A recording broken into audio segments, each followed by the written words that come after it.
šeštadienį Panevėžio Ekranas namuose Futbolo akademijos stadione 14 val. Susitiks su šiuo metu 3. vietoje lygoje užimančia Trakų komanda. Edgaro Jankausko vedama ekipa čempionate iškovojo 3 pergalės, 2 kart sužaidė lygiosiamis bei kartą nusileido savo varžovams. Taigi lygos naujokų sąskaitoje 11 taškų ir tai yra labai neblogas startas čempionate. Ekraniečiai paskutinėjame ture 4 kartą iš eilės sužaidė taikiai. Marijampolė dvikovos su Sūduva baigėsi kovingomis lygiosiamis 2-2. Žvelgiant į turnyro lentelę, aiškus lyderiai tai Vilniaus Žalgiris ir Gargždų Banga, o 3. vietoje Trakų ekipa, tuo tarpu ekraniečiai turnyro lentelės mėsmalis viduryje.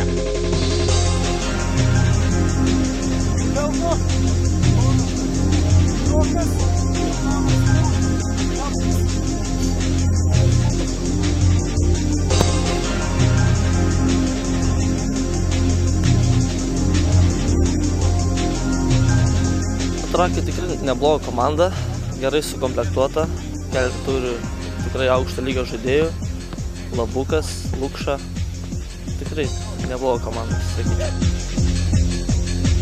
Kol kas apskritai šiame čempionate Trakai demonstruoja labai gerą žaidimą. 2 rungtynės su Žalgiriu teko matyti su Atlantu, tai kaip debiutantai galima sakyti sąlyginai, aišku, nes žaidėjai tikrai nėra debiutantai tokio lygio ir tokio rango rungtynėse, bet kaip komanda gan naujai suburta, tikrai nieko nenusileidžia tam vadinamam lygos elitui.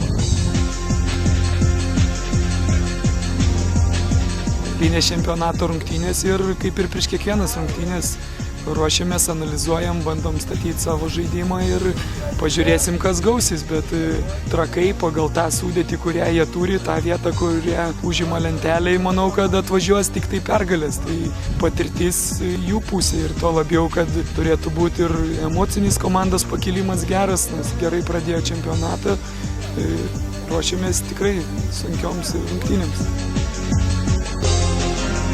Priminame, kad šį šeštadienį Panevėžio Futbolo akademijos stadione futbolo gerbėjai laukia lygos 7 turo kova tarp Panevėžio Ekrano ir Trakų komandų rungtynių pradžia 14 val. Nelik abejingas ir nesėdėk namuose. Ekranas lauks tavęs stadione.